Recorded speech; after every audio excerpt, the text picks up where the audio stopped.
Hey guys, how you doing today? Happy Thanksgiving to all of us in the US. It was a great time I had yesterday with friends around. We had a fantastic time.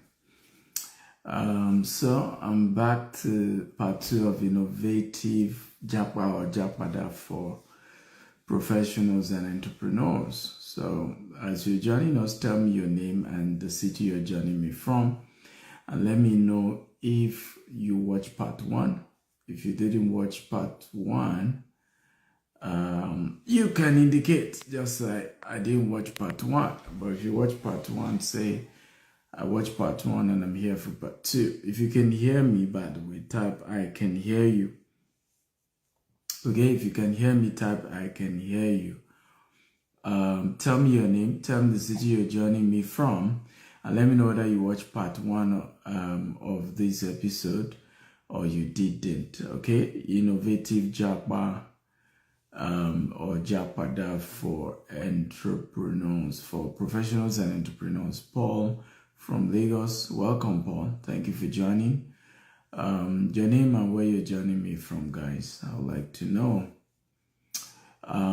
Part two, we're going to be looking at more things to look out for. Nii from Lagos, welcome Nii. Say you didn't watch part one, so you can scroll down or go to my YouTube channel, Dr. S. Akintayo on YouTube, to watch the part one of this program. So this is part two.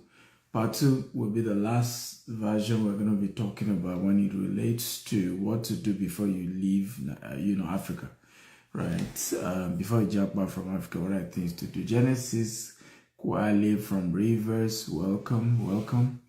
So a lot of you, this is your first one. Williams from Sokoto, how are you? Emmanuel from Bauchi, or is it Buchi? Where is Buchi? Okay, Buchi in Adamawa. Ayomide from Lagos.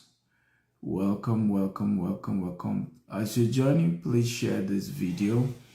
Invite more people to join this particular episode. Invite people, share the link, and get more people to join us. It's going to be a great time.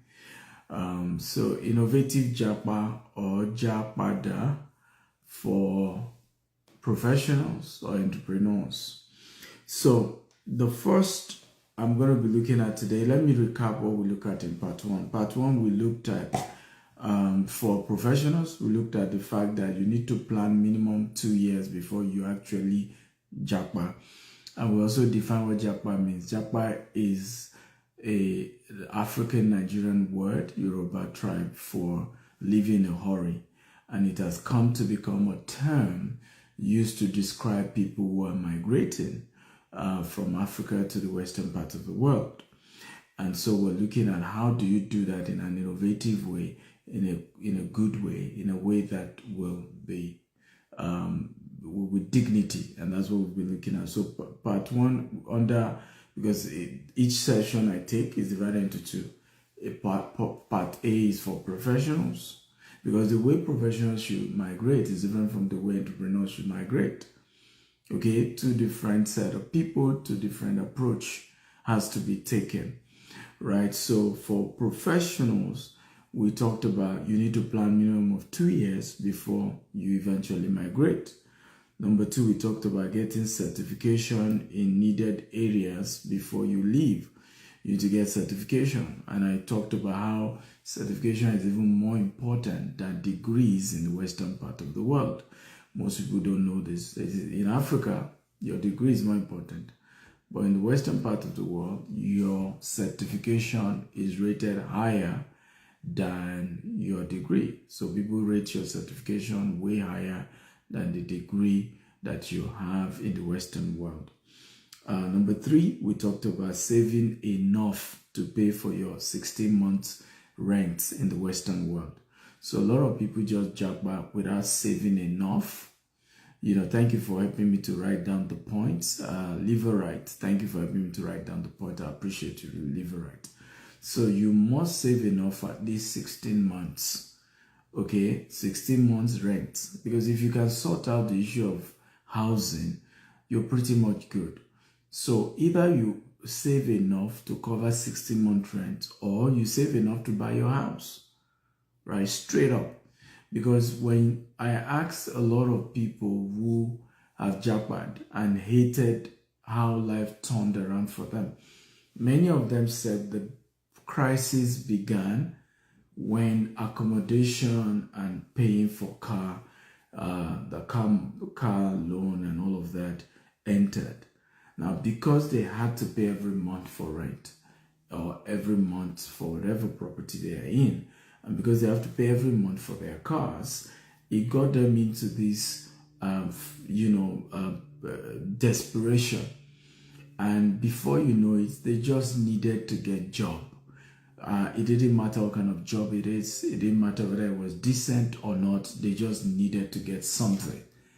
And because they were so much in a hurry, many of them eventually took a path that they are not proud of over the years. Okay? A direction that they are practically ashamed of. Practically ashamed of. So very important, ladies and gentlemen, that you save enough. So we looked at that. Now for entrepreneurs, in part one, we looked at that for a business person relocating, number one, make sure your business has a universal product. In other words, have a product that will be needed the same way in Africa, the way it's needed in the Western world. Because I pivoted quickly from digital marketing, which is still needed in the Western world. If I'm about starting a digital marketing agency here, because even way more needed here. But I also pivoted to real estate, which is also needed globally. So it didn't matter whether I was in Dubai or I was in US or I was in UK. Everywhere I go, my product is needed. So I can just expand the business I used to have in Nigeria. I just expanded it to Dubai and now to the US. So that is the approach. Number two, for business people who are migrating, who are Japan, attend seminars on your field or course in your field, right? Whatever business you're doing, you're into printing, come to the UK or US, wherever you're migrating to, for a course before you relocate on printing, so that you are able to get that particular country's approach to that particular type of business. I shared how I had to pay Grant Cardone over $250,000 to learn more real estate and get close to his system and study his system well. I went to Harvard University for 2 years to study real estate investment in America.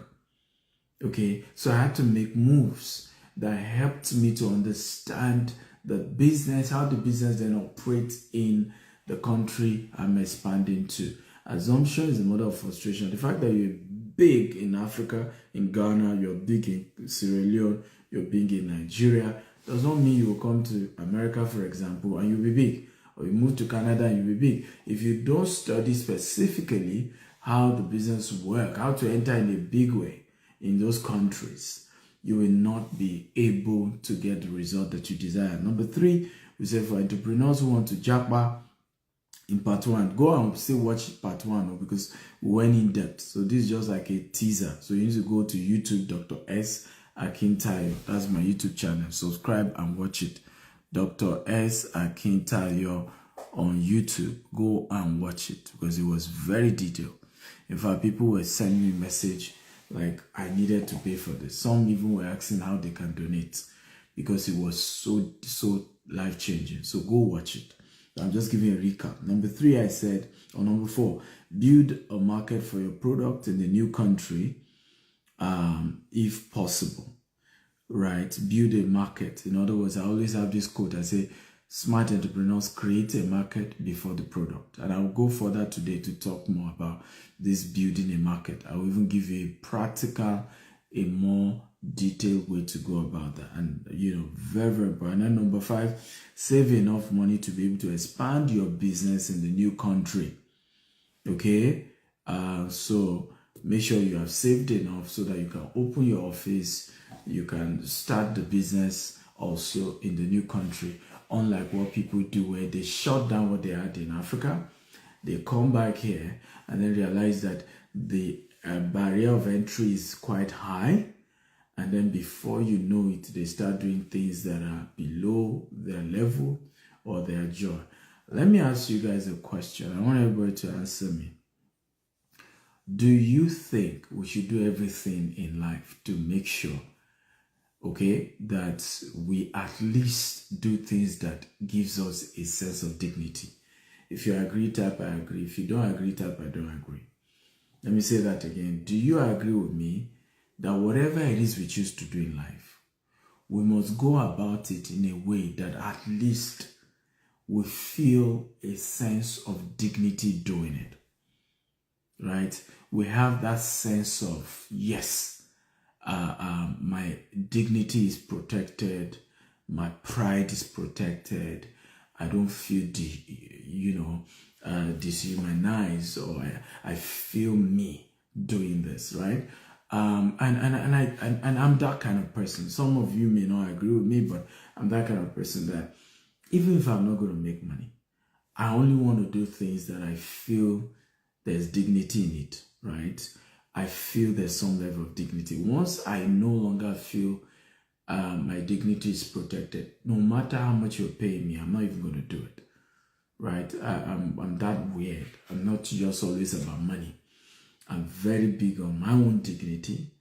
And I'm not those kind of weird people that say my passion. I'm not one of those people that want to die over passion. But I'm conscious of that. Whatever I do, it must be something that my dignity is intact. Okay, my dignity is respected. Okay, so are you ready for part 2, which is today's course? If you're ready, type I'm ready, I'm ready, I'm ready. Come on, talk to me. If you're ready, type I'm ready, I'm ready. So today, just like the last part 1, I will do part 1, part A of this part 2, Part A of part 2 will be for professionals, and then part B of part 2 will be for entrepreneurs. Okay, if you're ready, share this video with more people, invite people to join us. For those of you just joining us, this is innovative Japa or Japada for entrepreneurs and professionals.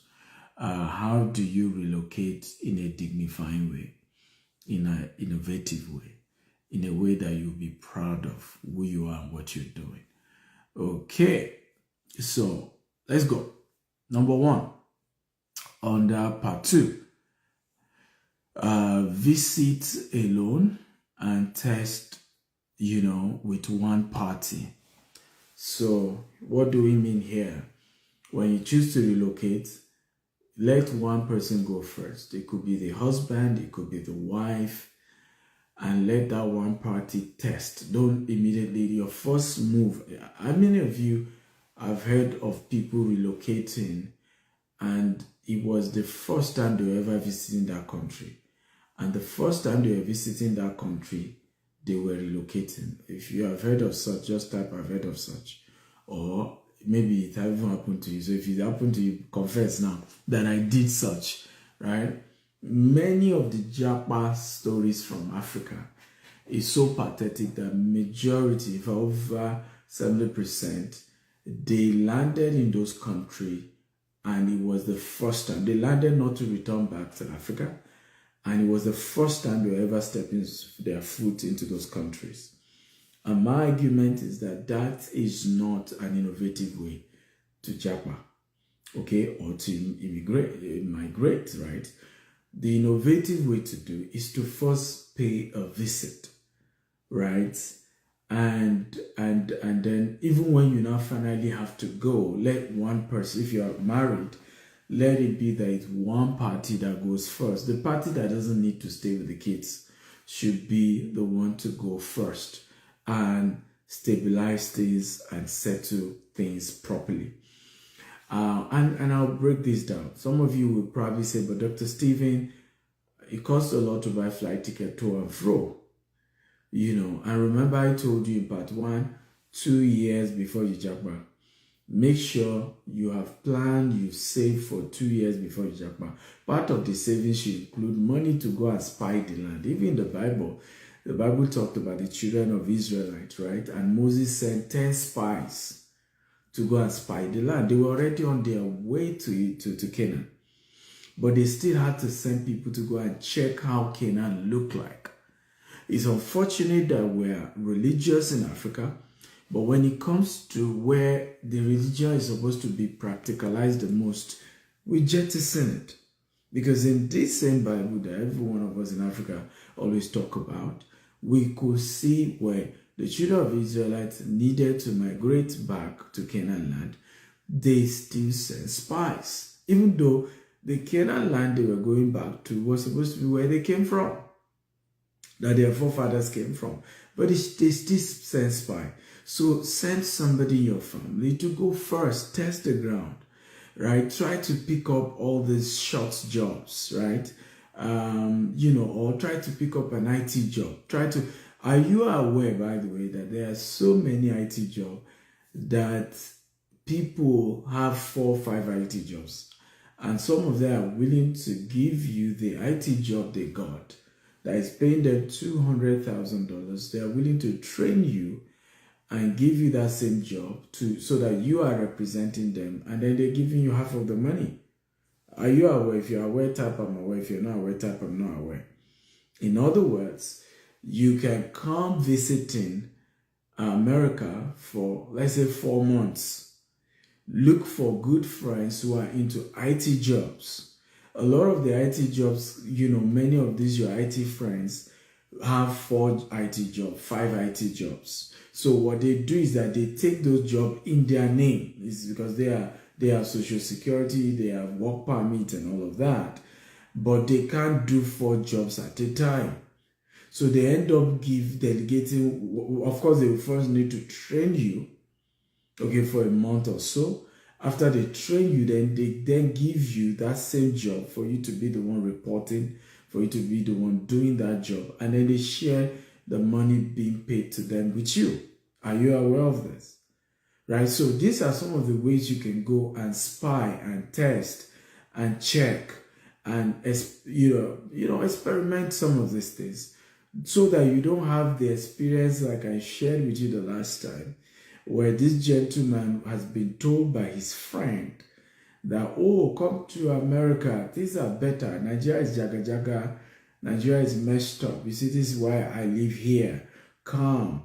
And the day this friend showed up, as he landed with Uber and was bringing his car down from the Uber ride, he saw his friend off the light in the house, close the curtain, and he rang the bell for about 30 minutes, and his friend refused to open the door.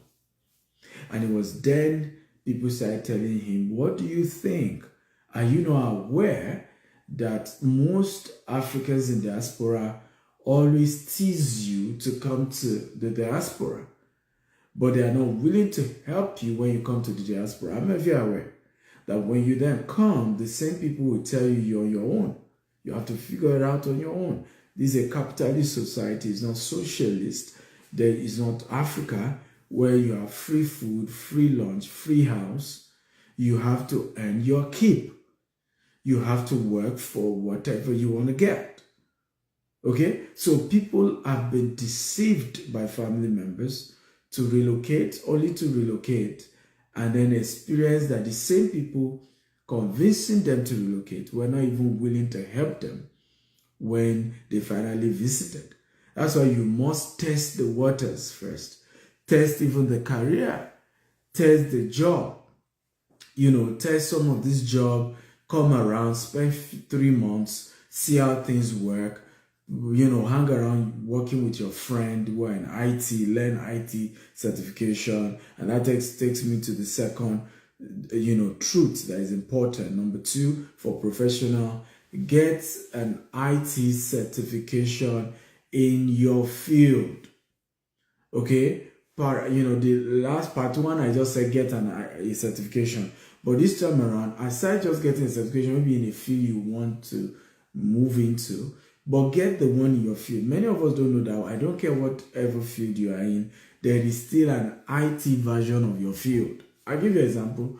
Nursing or medical.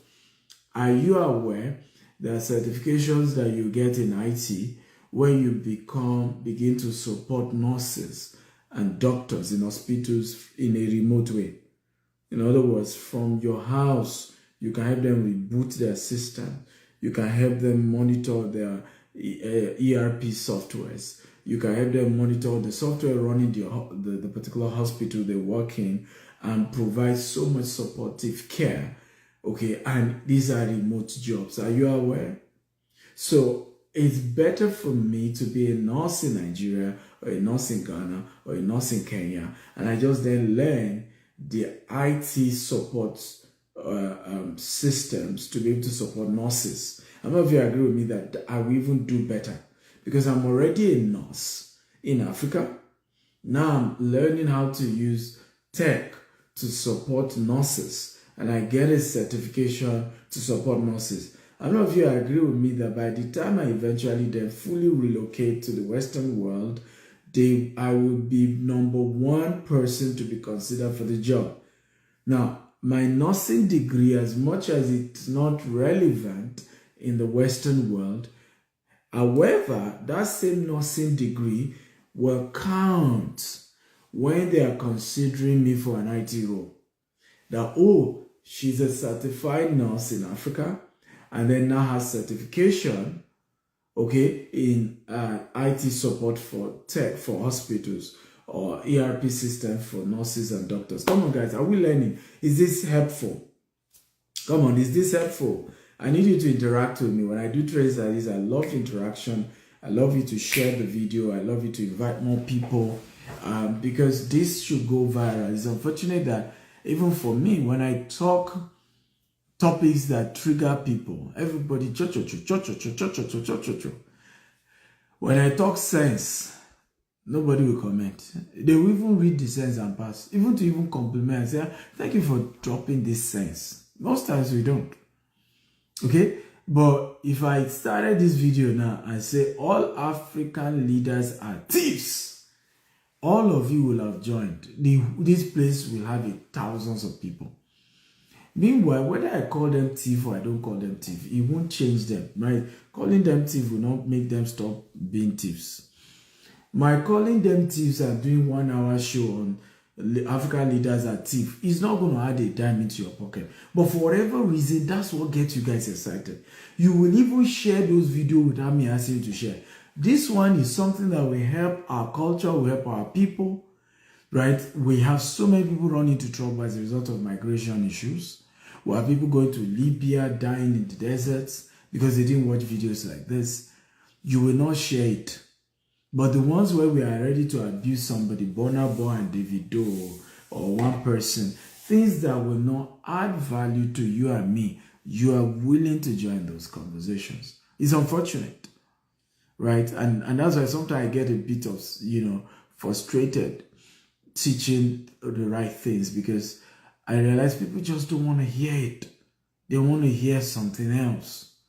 May God help us. Can I get an amen? May God help us. So can somebody help me type number 1? Under professionals, visit the country alone and, test the country you are migrating to. That's number 1. Somebody help me type that.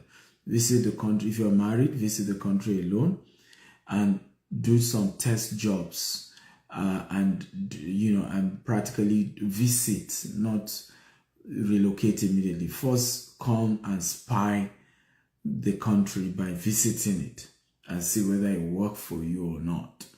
Okay, and test everything you end up wanting to do when you eventually relocate. Number 2 thing we talked about is get extra certification job in the area you already got a degree in Africa. Most of our people are migrating already are graduates, most, except for those who are coming here for studies, and that's easy, straightforward. But those who are coming, most of them are already graduates. So get an IT certification, not just normal certifications. So I talked in part 1 about getting certifications, right? And that one I was talking about, just getting certification in any field that you think will increase your chances of getting higher income. For example, project management certification, right? But in this case, I'm talking about a specific certification, okay, in the area of study and in IT. IT that supports your current degree. So if I study microbiology, I'm getting IT support work that supports people in the lab. Do you see what I'm talking about now? If I'm a nurse, I'm getting IT certification that supports nurses in hospitals. If I am, what other field do people really, I'm a doctor, right? I learned AI IT skills around medicine. Or research, IT skills in research, things that just supports that particular field, right? I'll give you an example. One of my adopted sisters has been trying to get a doctorate degree. She eventually got it in the Caribbean island. But by the time she moved to America again, she still needed to do some more courses, okay, for her to still be able to practice medicine in America. But what did she then do? She started by being a researcher, right? Working in hospital as a researcher, supported while she was still not taking those short courses. And so she was able to pay the bills, okay, as a researcher. In fact, when she eventually qualified as a doctor, because she now had to start as a junior doctor, her salary was even lower than what she was collecting as a researcher, okay, as a medical researcher. Are we learning here? So all these are opportunities we're sharing so that at least you have something to hold on to while you are working your way, okay, to the main thing that you desire. And that way you still have something decent, something good, something qualitative. Number 3, for professionals who are Japaing, get a job before you relocate. It's as simple as that. Do not come here and start looking for a job. Get the job before you come here. Are you aware more than 50% of jobs are now done online? Interviews are now done online. Most employers will interview you online before they even do physical, and some don't even bother do physical. Okay, the day you come physically, if it's a physical job, is to come and resume. And some even take remote employees and things like that, remote jobs and so on. So get the job before you relocate. What is wrong with our people? What is wrong? Why are we sometimes so much in a hurry to relocate that we don't plan and perfect things well? What's wrong with you waiting till you get a job before you relocate? What's wrong? Right? I've always asked this question over and over and over and over again. Let me give you an example. When I was doing my interview, okay, for work permits for our business here in the US, I remember one of the reasons why I was given the visa, even though I already had a 5-year visitor's visa in the US, was the fact that the person looked at me and said, but in fact, the person had to say, you didn't even need to still bother to apply for this because you have already practically settled yourself out in the real estate sector in the US. You're already selling houses in the US. You already have bought landed properties in the US. You already have your own house in the US.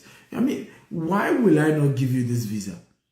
In fact, the thing became a joke with the visa interview. I remember saying to her, I said, well, what do you think is my chances in your country, in America? Do you think I will do well in America? He said, oh, sir, you're going to do very well. America is going to be great for you. I said, well, I've planned that I'm going to come back if it doesn't work.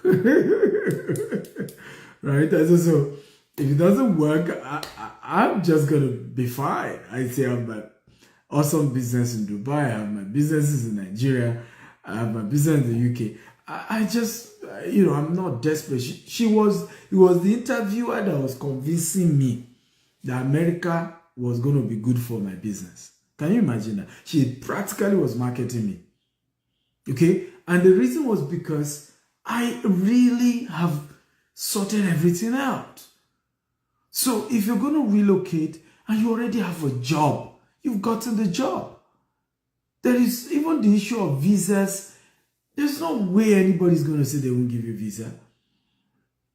Okay? Even after getting visa, there is no way you will be miserable because you already have a job.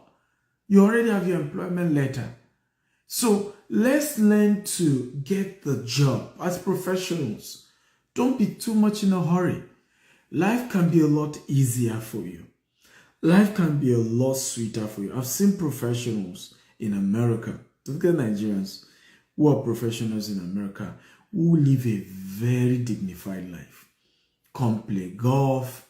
They are even the ones supporting their spouse who are doing businesses because they have an international job. I was still discussing with somebody. I hosted some families yesterday for Thanksgiving. And then one of the persons I hosted is in his 50s, but decided to retire from an oil company. Can you believe that? To retire from an oil company. And I said, why? He said, oh, I got tired. I got burnt out. I was traveling all the time. They want me to oversee regions, to supervise different regions. You know, I just needed more time with my family. I say, hey, okay. You know, they live in Woodlands. If you know Woodlands in Houston, Woodlands is one of the best neighborhoods you can ever live in after Katy. You know, but, you know, it was amazing to see a Nigerian literally say he walked away from an oil job, okay, because he got burned out and the job required that he travels. They are paying for his hotel. They are paying for his travels. The man walked out of the job because he wanted to spend more time with his family. Meanwhile, in the same vein, you will still see some Africans literally do odd jobs, lose their dignity in the name of their migrating. Why do we have such a contrast? You have these people having it so good. They are even the ones, you know, giving conditions, you know, for oil and gas jobs with good pay. And then on the other hand, you have people having to do ridiculous type of jobs that they are not proud of. I remember the story of this lady who came to the UK for a master's. Of course, the real goal is just to Japa. The master's was just an excuse. And at the end of the day, she picked up this home care, working with elderly women. And she was telling this person who was telling her mentor that, you know what, I couldn't even read my books. I had to quit the job. He said, why did you quit your job? She said, the old woman I was working with was already seeing ghosts. She just said, hey, can't you see Mary? Can you see John? See John. And that the woman was seeing dead bodies. She was seeing dead people. And that it was psychologically affecting her. She was also going nuts, taking care of this old woman.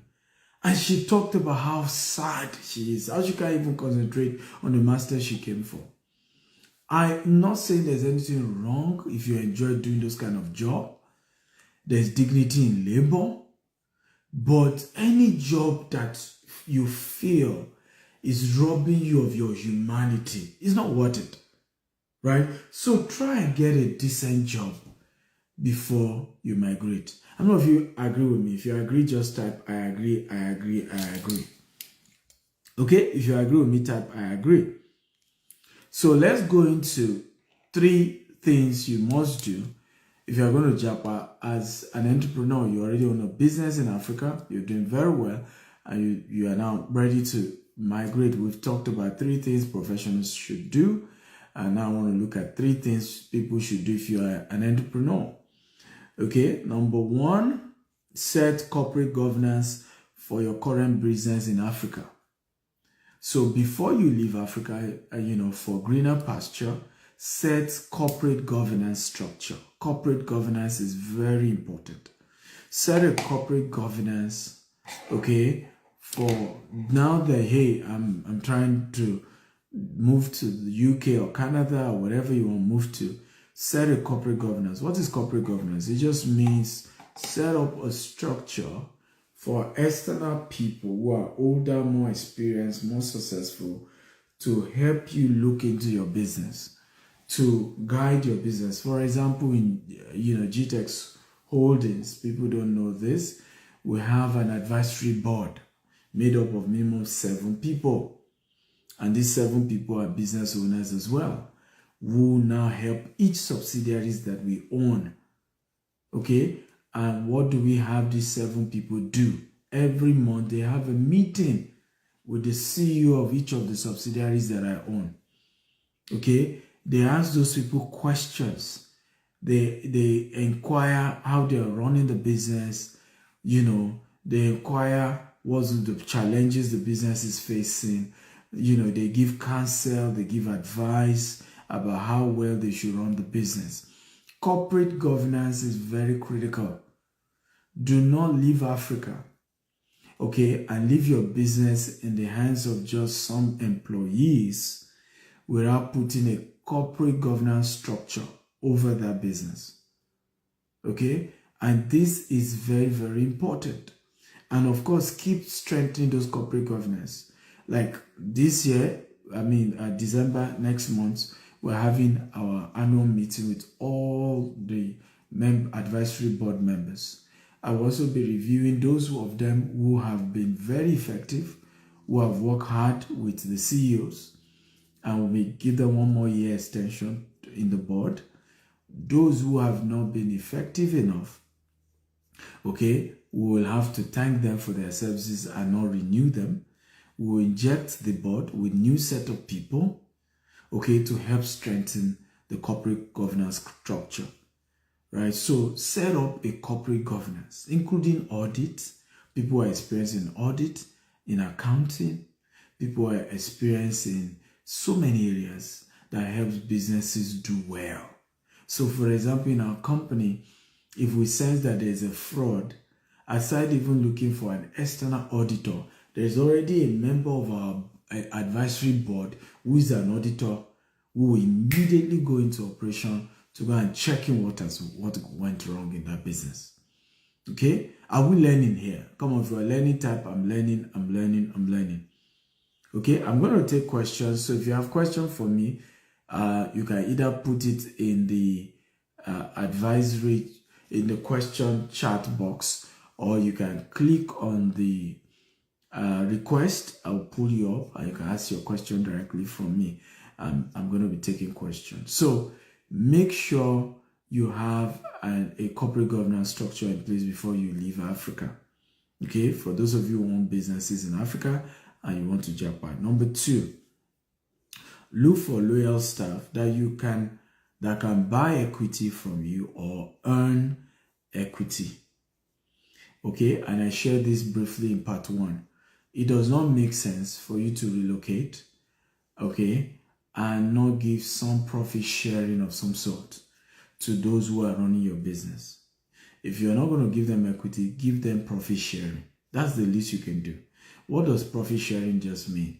It means that yes, you may not own the company, but for every profit we make, a portion of it goes to the CEO or to the leadership team who runs the business.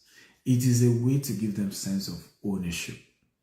Okay? It's a way to make the people who run your business after you've relocated feel like they're part of the team, feel like, they are also getting reward for what they've worked hard for. What you want to prevent in your business is a situation where people feel like monkey they walk, baboon they chop, right? Don't create a system in your business where those who are at the forefront of your business feel that there's no form of profit sharing. In our company, for example, we do profit sharing with every employee. Are you aware in our company, every sale a staff make, okay, they get a portion of it, even without counting profit. Any business you bring in for our company, you get a portion of it. Any business. Okay? In fact, we went extra to say, even when we give you a company lead, like this, the company goes do adverts, right? Get customers that say they want to do business. And we say, okay, you, the employee, go and close this client. Okay? We still give you a percentage of the transaction. because we want, and that's why a lot of time people come into my system and they'll be like, your staff are loyal, they are so hardworking, they are so passionate. Do you know when I travel, the last time I was staying in the UK, do you know people gave me gifts for my staff? I kid you not. Client of our company gave me gifts to give our staff. Okay? Because of how committed, how passionate. You can't work with any of my staff and not see passion. It's the passion of Steve Rakita you're going to see. Right? Extremely passionate, extremely, about their work. But why they are that way is because we do profit sharing. Everybody type profit sharing. Okay, everybody type profit sharing. That's why today, when sometimes people disturb me, oh, your company, this has not happened, that has not, I say, talk to them. We have proper corporate governance structure. We have several hierarchy in the system. Okay, there are too many people. In fact, you get more from my team than you get from me direct. Right? My team will take better care of you than I will, because I'm a busy person. I don't even have time. And my mind can be in a different place, okay? But if you're going to Japa in an innovative way as an entrepreneur, make sure either you give equity to your staff, core leadership that will run your Nigerian or Ghana business or Kenyan business, give them equity or do a profit sharing structure where they will get something when they bring something aside salary. You bring something to the business, you get a cost cut of that. So that gets everybody to be fired up.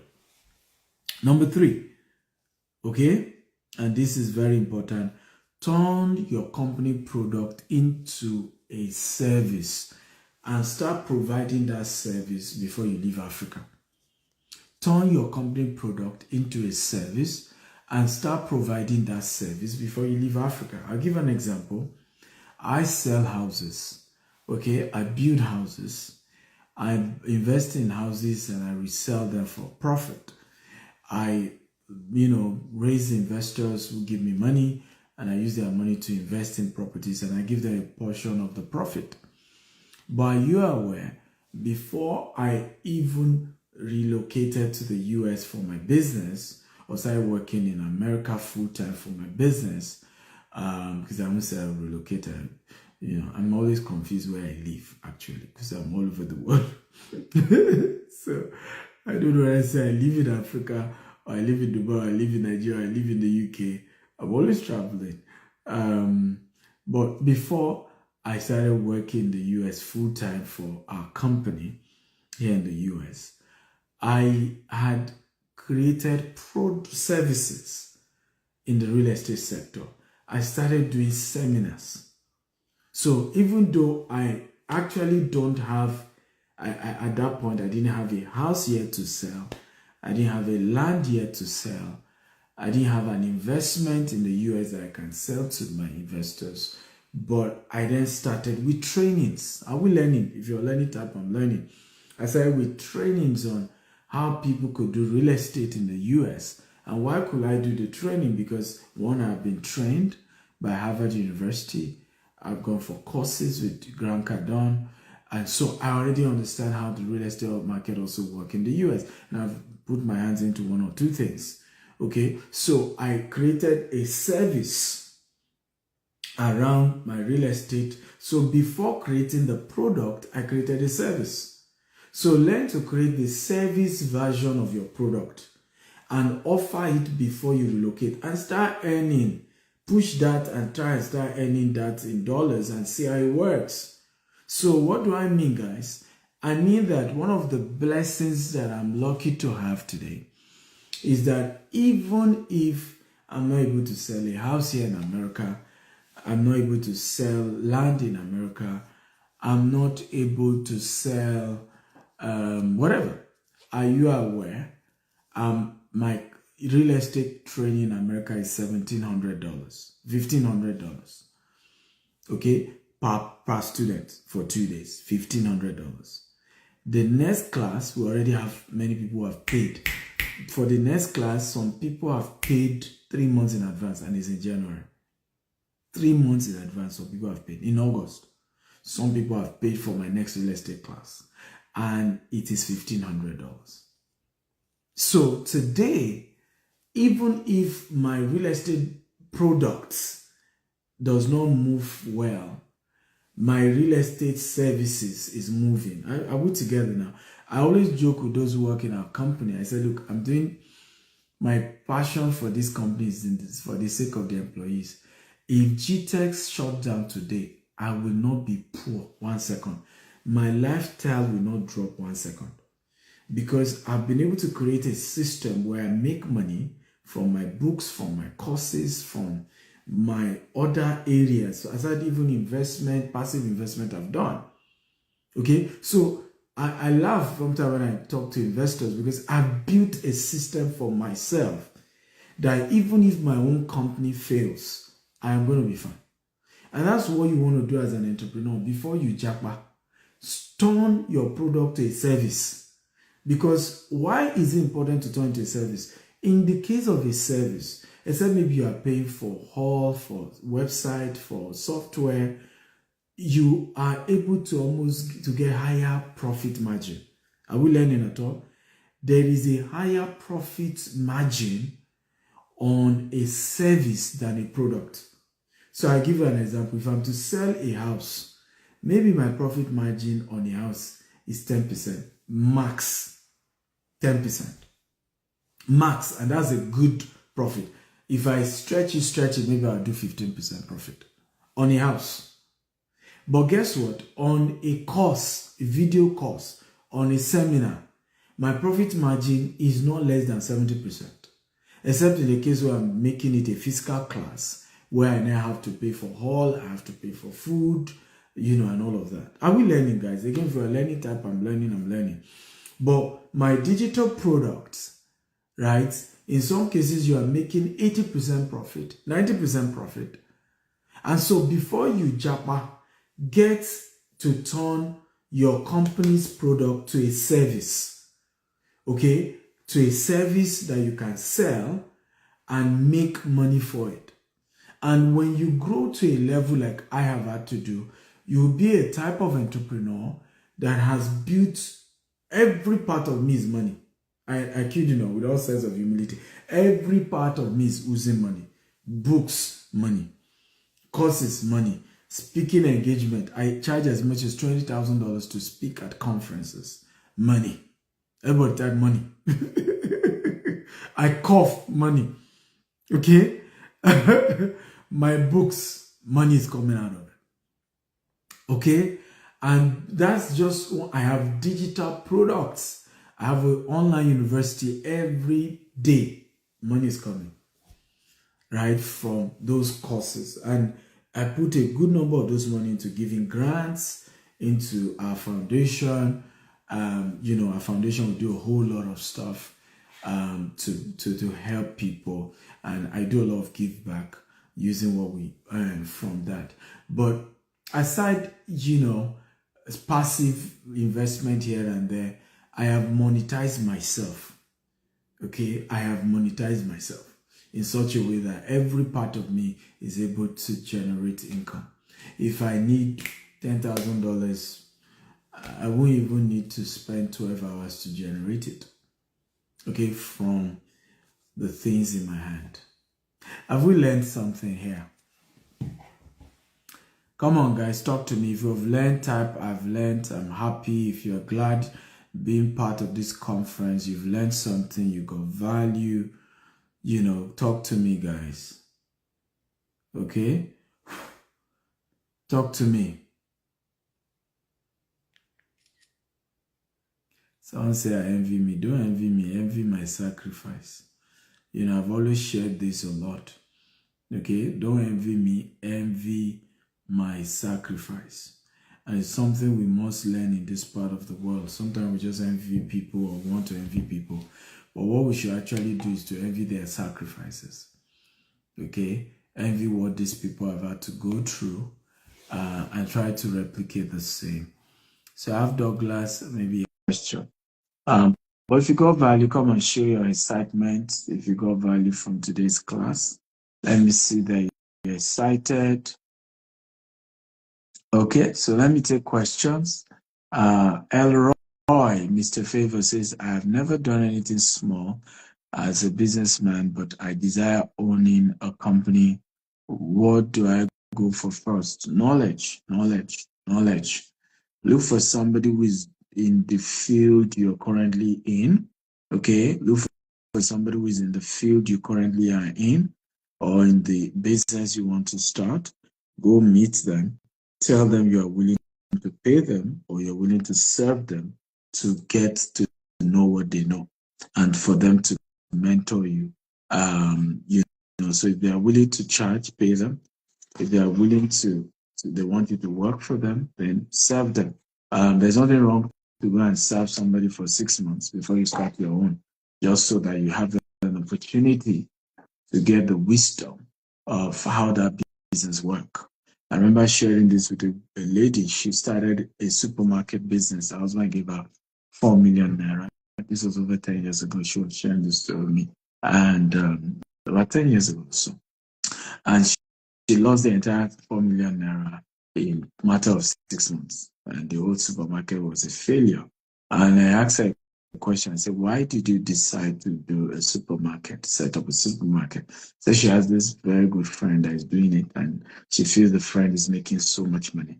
I said, good. I said, so when your husband gave you 4 million naira, why didn't you pick up 500,000 and go give your friend? I said, here's 500,000. This is money for training. I want to show me this business, and I promise you, I can sign a non-compete contract with you that I'm not going to set up my supermarket anywhere near where you are, right? I'm going to set it up way far off, but show me how the business work. And here is 500,000 for training.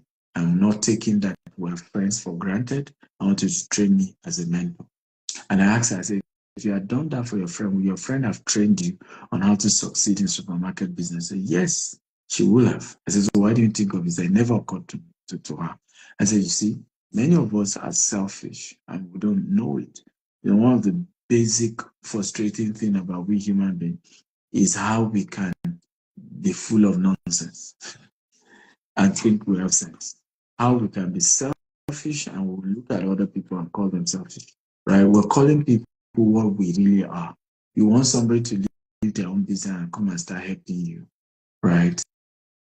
And when they refuse to help you, think they are selfish. You are the selfish one. You are the one that want to get something for nothing. You are the one that want to reap where you did not sow. You are the one that just expect to get something, like an entitlement of some sort. Okay, so you have a problem. So that would be my advice to you. Desi Yaya says, if someone is relocating to the US for the first time, and you don't want to go through the general rat race, working to pay bills, how can you go about it and succeed in creating successful business for yourself, even without owning one in Nigeria? Well, I think you should go and watch part 1, watch part 2, and then watch out for part 3. In part 3, I will start talking about what you need to start doing now that you're in the US. But if you watch what I shared in part 1 and part 2, I already addressed it. Go for training in the business you want to start in America. Okay? Before you even entered, before you relocate to America. You can come over just for training, for courses. Like I did 2 years course in Harvard online on real estate investment, right? You don't even need to have come here before you start doing those courses so that you kind of have an idea of how the system work, how the country work, the structure, the system. You know, you need to understand how the system works. It's a different system. It's not the same. Okay? It's different. And if you don't know how it works, you will be frustrated, ladies and gentlemen. Extremely frustrated. Roy, Mr. Favor says, what's the difference between business and foundation, sir? Thank you for the wisdom and insight. Foundation is a non-profit. You're not trying to make profit for it. You're just trying to give back to the society. Business is for profit. There's no charity in it. So many times we have businesses and we have foundations. So when we make profit, we then put it into the foundation that is not for profit. Official Holdings says, do they have to be paid? What do you mean by do they have to be paid? Do who have to be paid? I don't know what you mean by your question. Holdings, I'm not sure I understand your question. With do they have to be paid? I don't get that part. Okay. Bright Toji says, in short-let apartment, a good business, and is it advisable to rent a house and use it for short-let? It's called rent to rent. Yes, if your landlord permits you, you must get an agreement from your landlord to do rent to rent. And our advice, you also go pick up my course on short-let. I have course where I teach on 7 real estate business you should do. Go through the course and you learn more before you start putting your money into something you've not even been trained in. Okay? But yes, it's a good business. Short-let. Rent to rent is a good business if you know how to do it well. Amod DB says, I'm feeling a bit confused about what to do next. What will you advise to give somebody in this situation? Remove the confusion. Nobody can be confused except they put the confusion on themselves. But thank you for going further. I'm a final year petroleum and gas engineering student at the University of Lagos. I've completed my industrial training and gained some practical experience in the field, but I'm not really interested in pursuing a career in it. I started learning data analysis and considering moving abroad. Then fine, then get a certification in data analysis. And I promise you, you'll get a good job here in America, in that area. Absolutely. Just get certification. You don't even need to get a degree. Just get a certification. Google doesn't need your degree. Facebook doesn't need your degree. Tesla doesn't need your degree anymore. But they need your certification.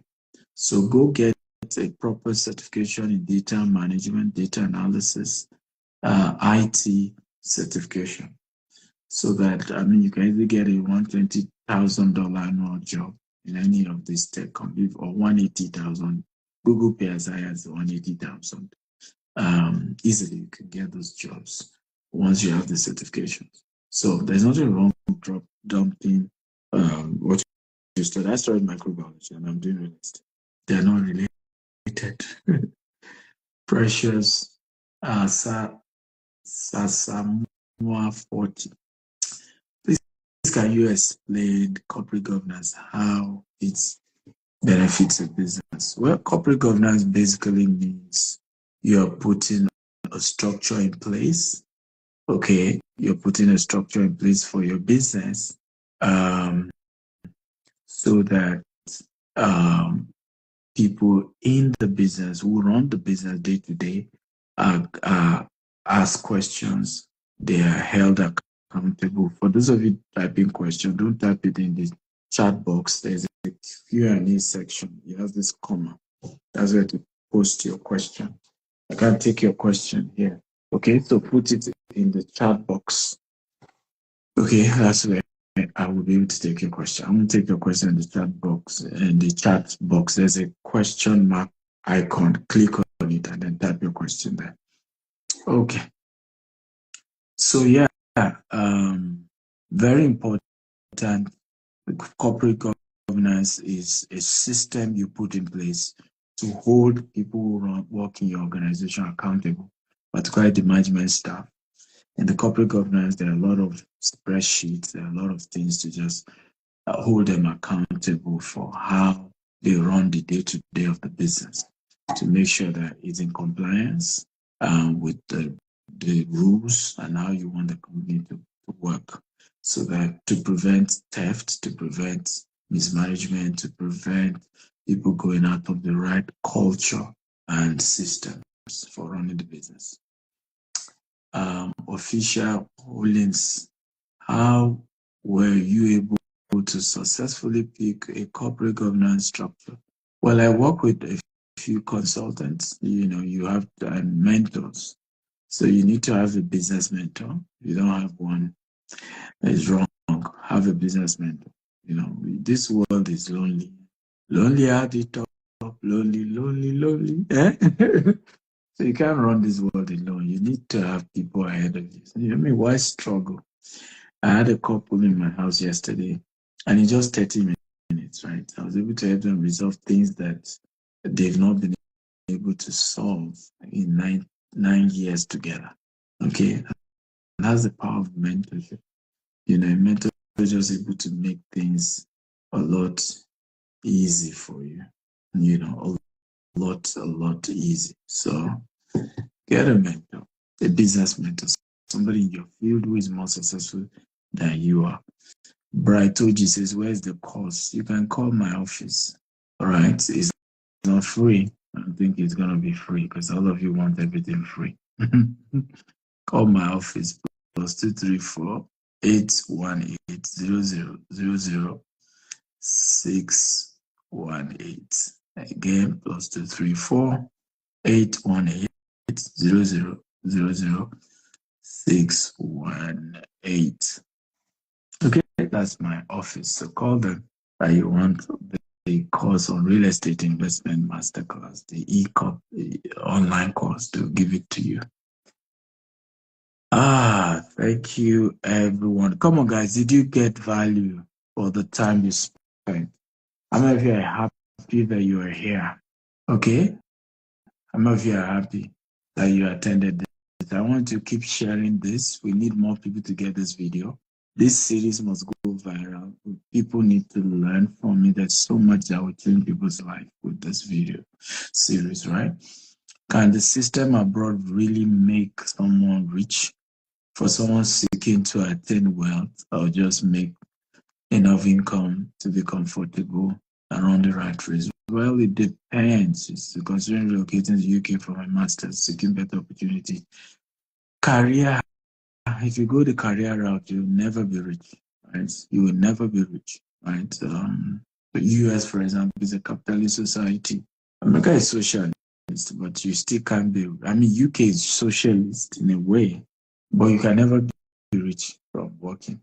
That I can tell you for a fact. You can be rich by being an investor or by starting your own business abroad, but it's more difficult starting your business in the UK, okay, than in Nigeria. It's even more difficult in UK than in US. It's really difficult starting your business there. I studied biochemistry and I graduated this year. And I've been working as a freelance grant writer. Oh, good. You can make more money from freelance grant writing. One of the things you want to do if you have this kind of system in place is to build a system where you can employ people to be doing some of the gigs that you get. Okay, but there's got people in Nigeria who will do those jobs. And you get the job from those Fiverr freelancer.com, Upworks.com. Give it to Nigerians. You pay them Naira. They do the job. They're even so happy. And then you keep making money. So imagine you build your system that you can get 100 gigs in a week.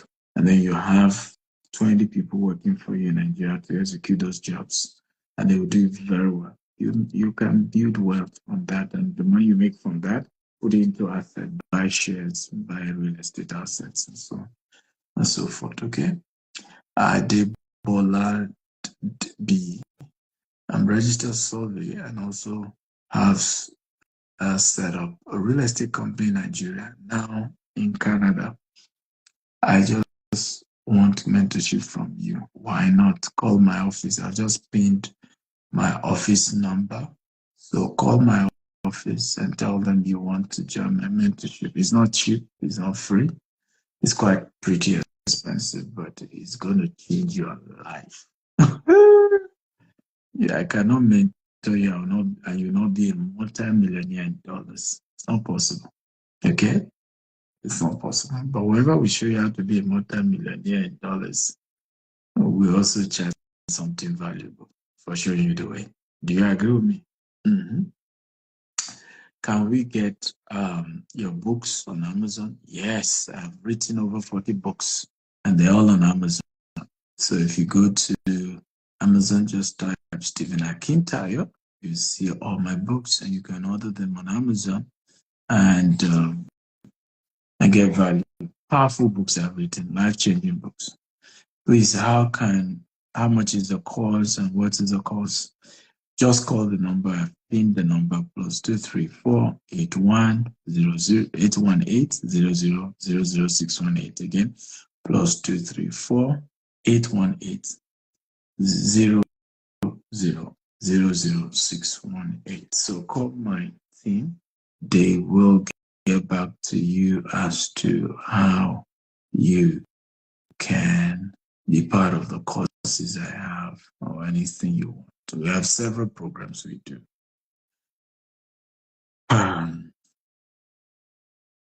Any more questions? If there is none, I think I'll call it a day. I want to thank all of you who have joined today's class.